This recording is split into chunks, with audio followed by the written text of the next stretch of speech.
afternoon, good evening to everybody, and welcome to yours truly, the Frank Greatness Wrestling Podcast, here to bring you your true content in WWE. In every event, pay per view, or show or news update, we're here to bring to you live on the Frank Greatness Wrestling Project. Um, First things first.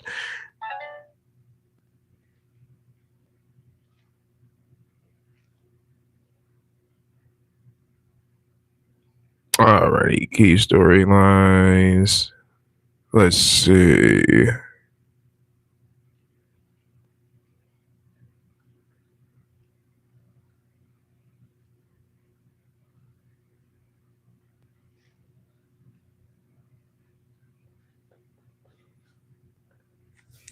All right, give me a few seconds, everybody. We're gonna go ahead and get into a few things. First things first, we had an interesting. We're gonna start off with the first topic of Monday Night Raw, where we had the fallout from Seth Rock from LA Knight, Jacob Fatu, Solo Sokoa, getting a impromptu matchup with Jimmy Uso. Don't know how anybody else felt about that personally. Again, probably not one of the biggest overall stories.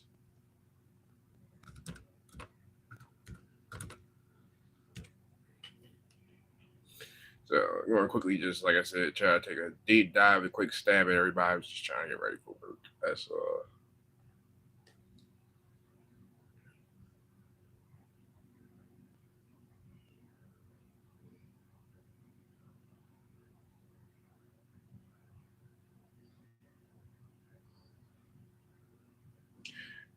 yeah.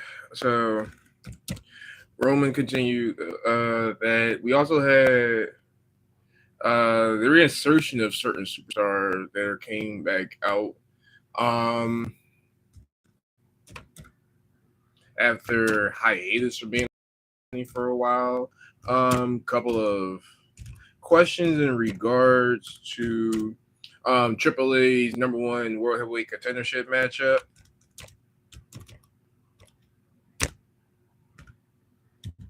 So we're gonna, like I said, deep dive into those in a few seconds.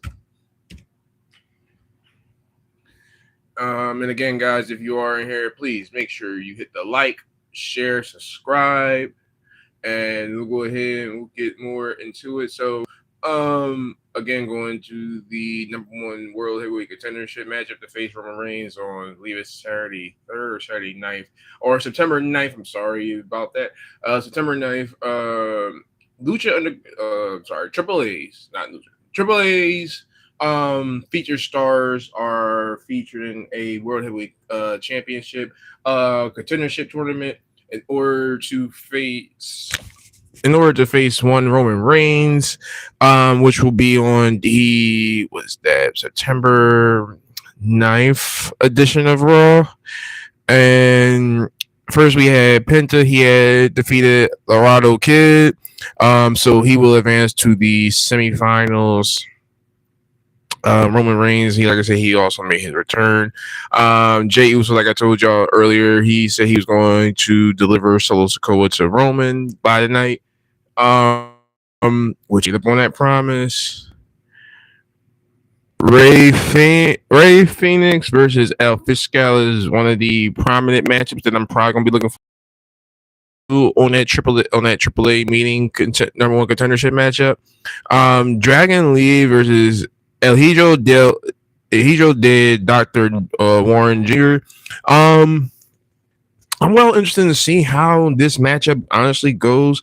I know that there's supposed to be another qualifying matchup that happened this past Saturday. I'm gonna get into that in a few once we get to the AAA news.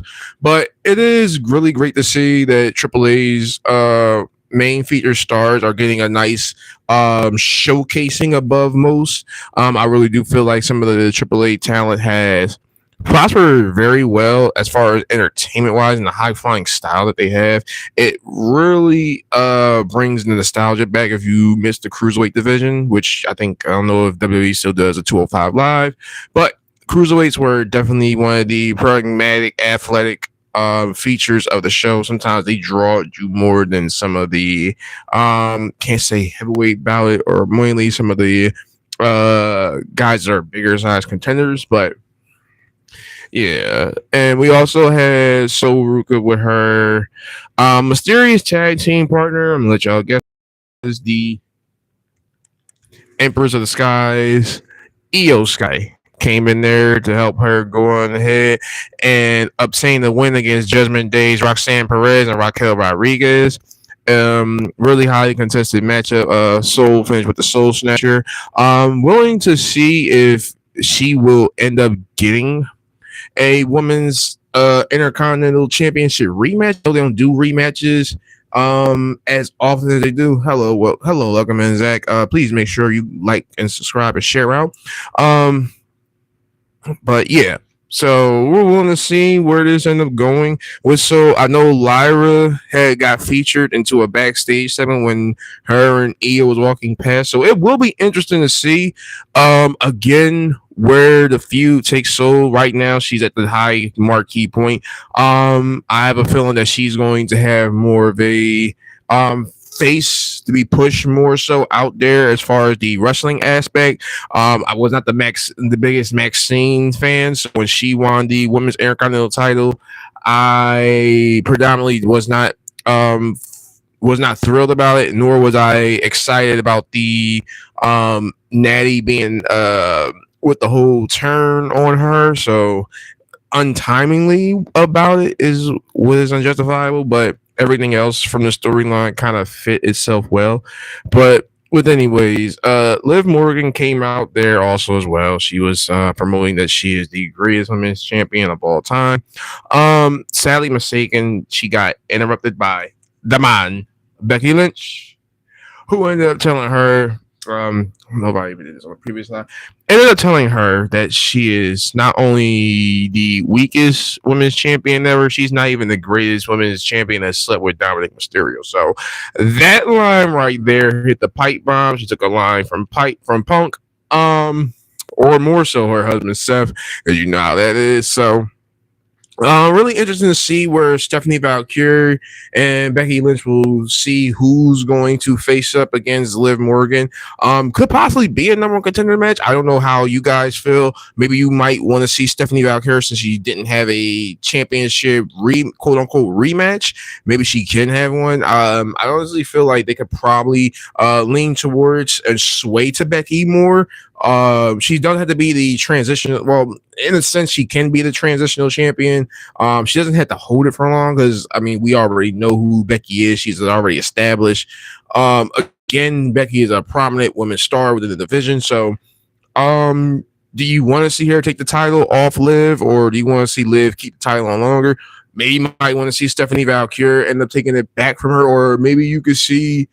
I don't know who will be a young and up and coming woman on the main roster that could take the title off Liv, that has the quality of star power and not only the story to write well with it. You could potentially do so if you build Soul up right. Even if you want to have Liv's title reign go all the way to May, I don't know where you predominantly would see this mainly going. Again, there's a whole other list of superstars, women superstars who can not only just wrestle and tell stories. So, interesting to see where it goes. And another question I'm going to put up probably on the panel. Brian Breaker and Obafemi. Both these two guys were two of the dominant forces in NXT. And at this point in time, their collision is coming to a head. I'm a fan. I've been the biggest Braun Breaker with Steiner Math fan yet. I am willing to see if anybody would you want to see who you think might come out the winner, who you think it might benefit more. Could potentially see Oba winning, continuing the streak. If Braun is the first, well, probably not the first person. If he's the first person, besides Brock Lesnar on the main roster to knock off Oba, this will be good momentum for him in building a whole lot more nostalgia. Even if you have a somewhat of a series between Oba and Braun Breaker, I really do feel that you can get more potential out of in a long sense having Braun win first than having Oba win second, and that's more capitalizing on the opportunity to take Oba into the title picture against Roman. We're looking to do that again, guys. Let me know in the comment section or even write down any of the social media quotes and seeing if you would love to see Oba Femi versus Roman Reigns, or even Roman versus Braun. So either way is an interesting matchup. So we're gonna go to the last sequence of the night. I can't also forget we also had. Sorry, we had one. Ethan Page. He went up against. Ethan Page went up against Javon Evans, Javon for capitalizing the OG Cutter. That's when we had the return of Big Cass. He ended up coming back to the main roster again. So don't know how anybody else feels. Next, that was on the last main event point on the list was Jey Uso, the Yeet Man, going solo. Pretty well contested matchup. Jimmy did get involved later on during the matchup. Highly contested match. You can see it could have went either way. I was pulling for Solo, but I don't know if y'all heard my typo at the beginning of the intro of the show. We had Jay winning. So again, Solo will be back in the bloodline. We're going to see how that all unfolds next week. But again, guys, please make sure you guys be in tune for the next WWE Roman Monday Night Raw. We will be featuring Roman Reigns, host of other superstars. We're going to clarify everything as far as the aftermath with Solo being a part of Bloodline again. And we still have more tournament matchups that will be happening also next week with Rey Fenix versus El Fisco, and Dragon Lee versus Dr. Wagner Jr. Again, those are all things to keep on the look for, guys. Please make sure you keep in touch. Next, we're going to go to NXT for the next call-ups for guys that are absolutely ready to take the next carousel. Give me a second real quick.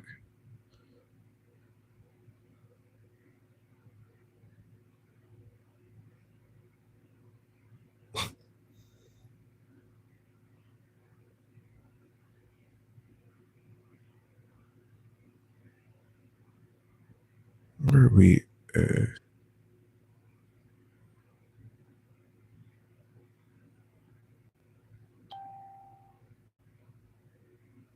Okay, so we had I didn't know that it even had happened, but it was a number one contendership matchup between the newly acquired superstar Cruz Montana versus one Grayson Waller, who has made a return and has made a splash, telling everybody on the roster that in all reality, the male roster is soft and 99% of the roster is ready to go ahead and make the main roster cuts, but only a percentage of those is women. Majority percentage is women. So Grayson Waller throwing out shots, those things is landing, and he ain't missing, and he ain't going to try to miss another shot. But that was the main event in order to tell you who was going to face Tony for the NXT Championship. So we'll go ahead and get into the one spot where we had Zari attempted to defend her WWE NXT Women's North American Championship against Ren Sinclair. And like I said, Cruz Montana, He's going to be facing Grayson Waller. It wasn't too much on the matchup. Right now, like I said, Zari for Zari, like I said, who's been stepping up highly against any competitor right now ever since her and Soul's breakup per se or friendship ended. Like I said, Rising Star Ren Sinclair is making waves, like I said, with her technical powerness and aggressive style. The match was a back and forth, both women exchanging holds and counters. In the end, Zari emerges victorious, retaining her NXT Women's Television Championship with a well-placed Zari driver and a modified sit-down driver. So, Ren Sinclair put up a valiant effort, but ultimately came up short in the championship matchup. So, congratulations, Zari. Good luck with Ren Sinclair. She is I've been hearing her name splash in the poll for a while. Ren Sinclair, I have a feeling before 2027, she might end up. Now, y'all can hold me to this or not. You can click this or not, but Ren Sinclair can potentially go ahead and end up being on the main roster soon. I will definitely say that and agree with some a major part with Grayson Waller. So again, who knows? We'll be looking to seeing that back and we'll be looking to seeing that. Again, Zari has been ultimately one of the far better women's talent. So it's great to still, like I said, still see her on it. I have a feeling once Ren gets up there, I have a feeling like Zari on the women's main roster, either Raw or SmackDown. She can take another year to dominate NXT and become the NXT Women's Champion. The course of her career is all in her hands. Zara has have so much talent, so many showcasing. She can well be put over on this. She can be well put over on the NXT's women roster right now as being the biggest star. That's where I will potentially end up saying.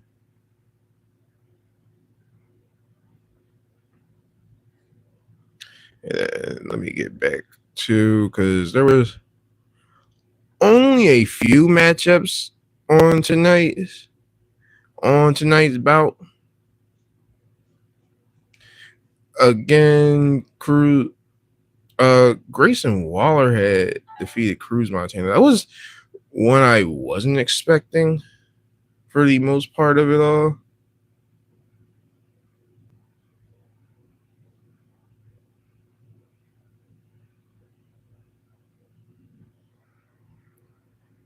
So Cruz Montana, a rising star in NXT, has been building momentum for months with a strong technical background in wrestling. Montana has consistently shown his abilities to outmaneuver and outlast opponents. His match against Grayson Waller was highly anticipated clash of the two NXT top contenders for the NXT Championship.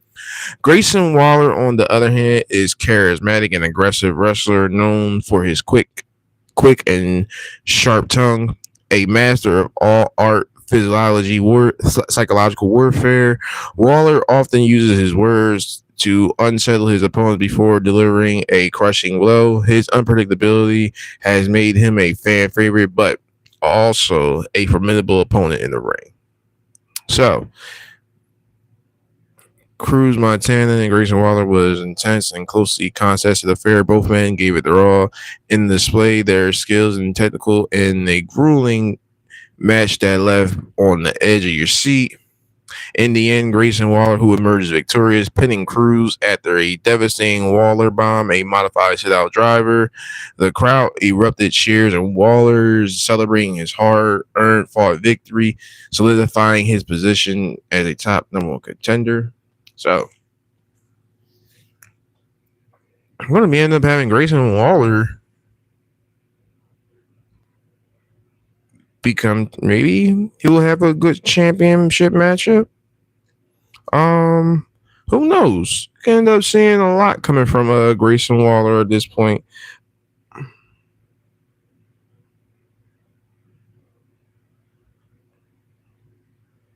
So that is one interesting thing. Like I said, Grayson Waller has definitely been taken on a back seat. Back seat for many. So Grayson does deserve his flowers. He does deserve a shot.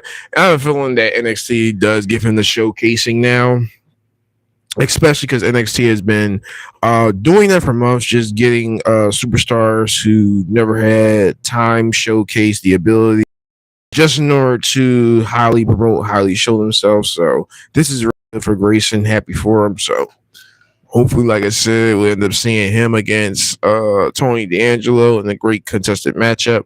So, and next, we're going to get over to WWE Friday Night SmackDown,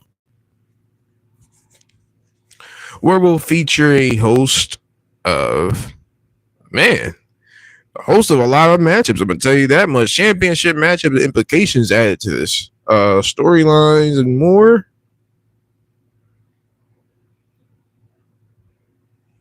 So, Baron Corbin, if you guys remember or don't remember, has returned for the last up to a month or so. He has captured the WWE United States Championship, and now he has not only knocked off Trick Williams, but has also put away Carmelo Hayes, who is the former United States champion a few months ago. I remember all the way back before WrestleMania. He had initially grabbed the belt from Sami Zayn. Sami Zayn taking the title off him. Sami, which eventually Rick Williams. And now in the beholding hands of Baron Corbin, who is now the WWE United States champion again. Willing to see who would probably be the next number one contender facing him. You could probably potentially have anyone, maybe Balor, maybe anybody on the roster at this point. Damian Priest, I do know he's featured in AAA, highly prominent now at this point, which um which I'll go ahead and bring you. Which bringing them up brings me also to my next scheduled championship matchup, which this one took me also through a loop. SmackDown this last week was absolutely prominent and highly comparable. So you had WWE SmackDown champions Damian Priest and R-Truth defending their championships against the War Raiders and the MFTs, which is Tala and Tongaloa. So they ended up having a high flying matchup. The unfortunate part, if you are R-Truth Damian Priest fan, yeah, you are sadly shooken by the fact that the MFTs have won the tag team titles, which are now your current day SmackDown tag team champions. Congratulations to them. They'd have a lot going with their storyline ever since Solo had departed from them. So this really brings a nice showcase and a nice refreshness for them. Like I said, to hold the championship gold, I believe this is the second time now within the last year or so. I'm trying to remember who was tag champions. I think that they were in a combativeness against for them. So we're really interested in seeing how well how well in place this goes against the War Raiders. They were the AAA tag team champions, and I believe this is like where it takes all, but Priest, for the most part, he's okay. R-Truth is safe for the veteran standpoint because again, R-Truth is the comedic genius behind a lot of I'd say memes, more so trolls, or you can even say moments that R-Truth has made. So much credit to them. They're going to be okay. I feel like the War Raiders are going to be okay since they're heavily prominent on AAA. But MFTs, I do feel like this builds more for them, especially with Haku managing them. I feel like this could bring a lot more of you build lot more off of their intensity and size and power. So, but again, you can make them look like dominant champs just don't make them look incomparable. But it's WWE, so you don't know what you're gonna get out of it.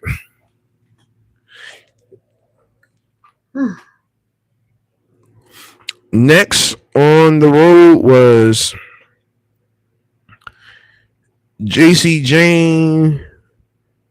JC Jane versus Tiffany Stratton for the Women's United States Championship. JC Jane has, well, I mean, she has came from the bottom and climbed her way to the top.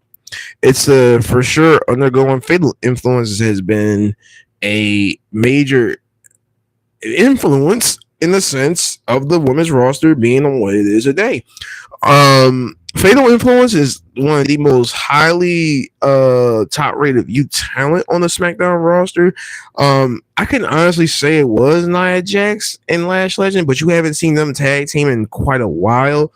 The Paige and Brie mode aspect really kind of like salty spittoon the momentum, but and I wasn't that fan of the Bellas period, but there's no, I'm not gonna Bella slander here.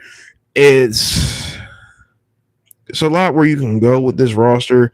I don't know where you be, but I'm feeling like you have a lot more comparable superstars that you now within the next 5 years can build up a whole majority of talent. And JC Jane and Fatal Influence are completely in that tiers where you can get a lot of stock up for a bang of a buck.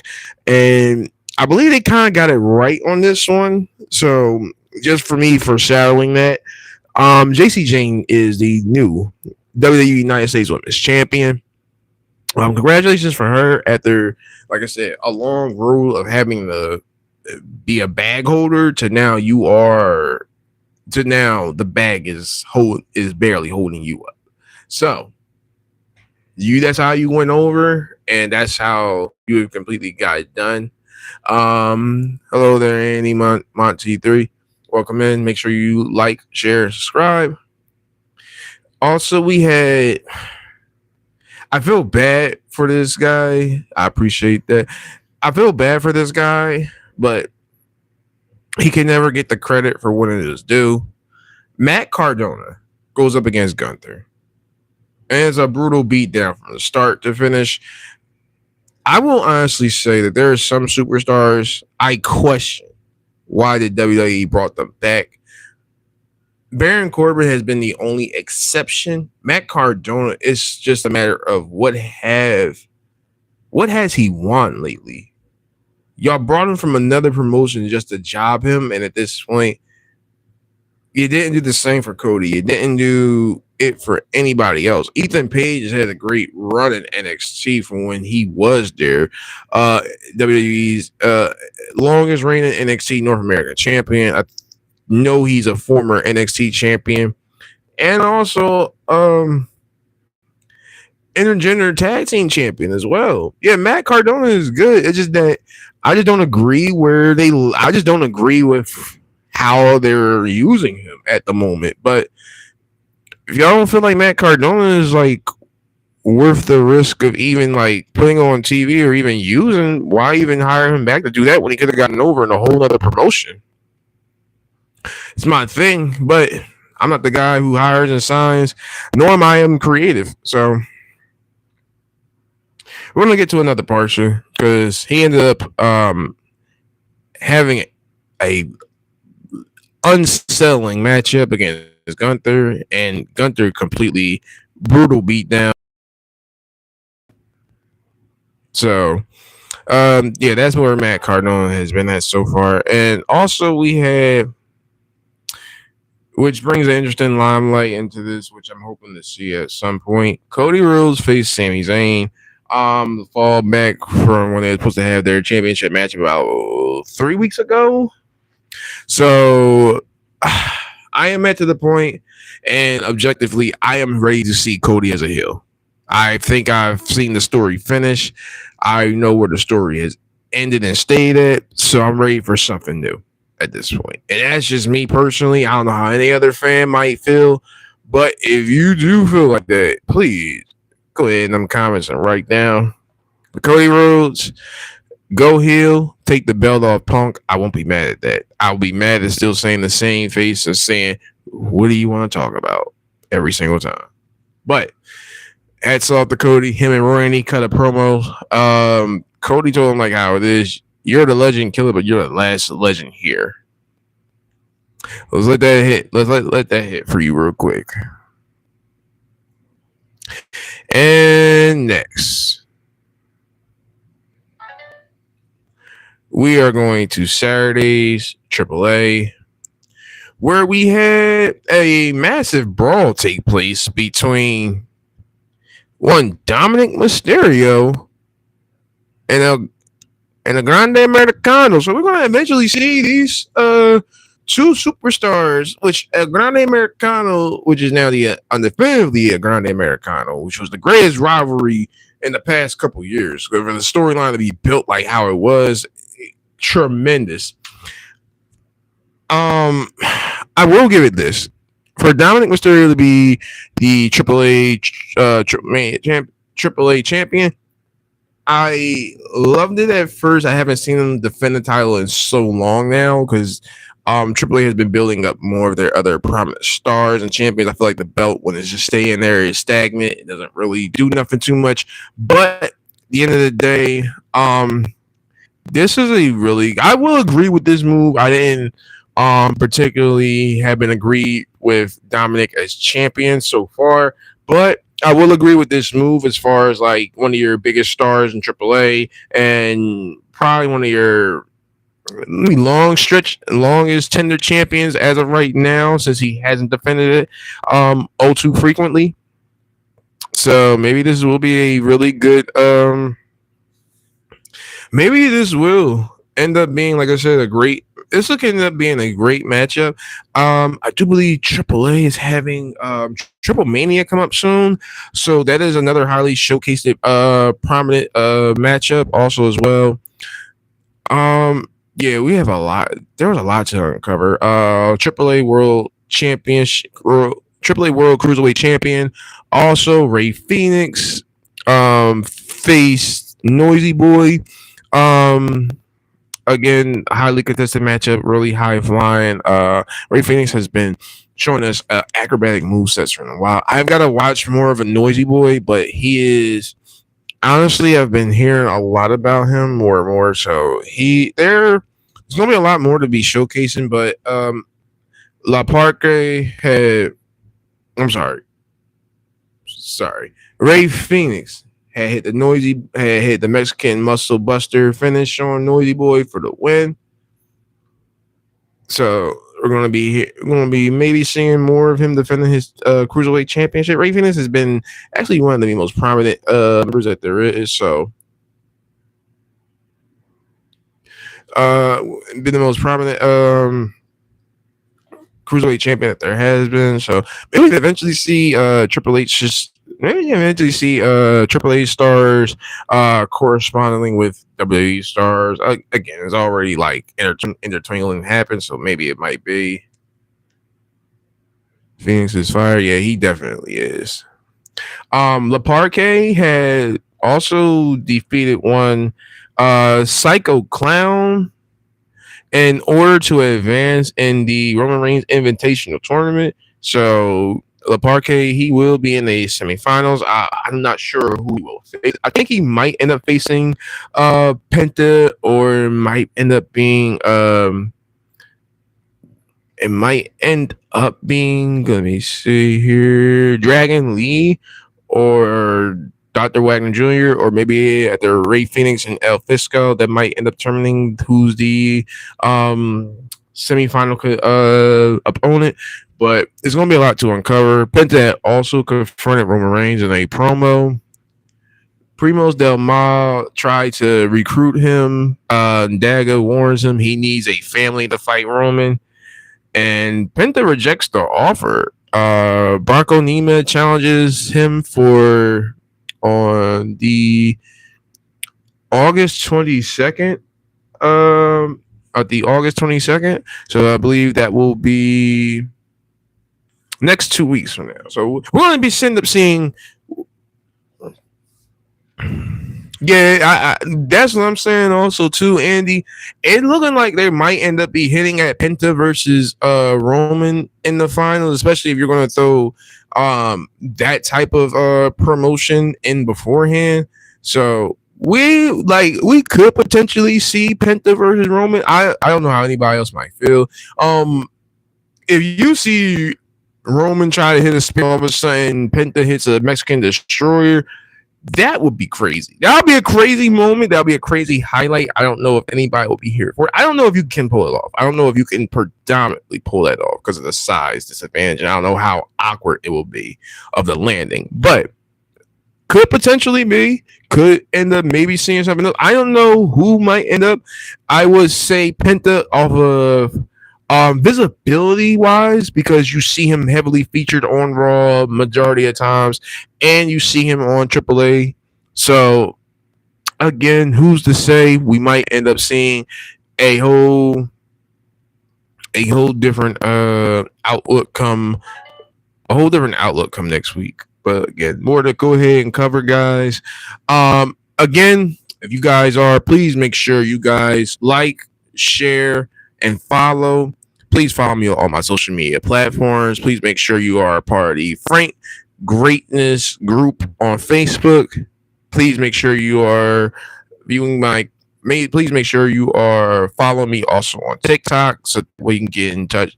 So that we can also keep informed with also um challenges, improv, and also news breaks if we ever do some.